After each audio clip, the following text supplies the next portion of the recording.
হত্যা করে ফেলব বলে তাপাংকে ভয় দেখায় সুভাষ। তাপাং অসহায়ের মতো কান্না করতে থাকে। পরের দিন গ্রামে পঞ্চায়েত বসানো হয়। সেখানে গ্রামের অনেক লোক উপস্থিত ছিল। তাপাং সবার সামনে হাত জোর করে বলে, আমরা কোনো অন্যায় করিনি, ওখানে অন্য একটা ঘটনা ঘটেছিল। আর এটা বলতেই সেই তিন বন্ধু তাপাংকে বকতে থাকে, তাপাংকে মিথ্যা কথা বলতে বারণ করে দেয়। তারা বলে, তোমরা দুজন তো জঙ্গলের মাঝখানে একসাথে ছিলে, দুইজন মিলে একসাথে রোমান্টিক সময় কাটাচ্ছিলে।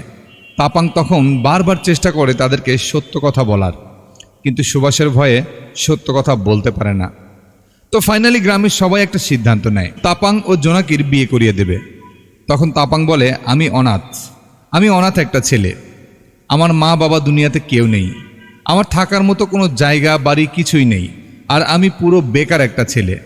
তখন কুপাইডো বলে, আরে বেটা, তোকে থাকার জন্য আমি একটা জমি দেব, ওখানে তুই একটা বড় ঘর বানিয়ে থাকবি।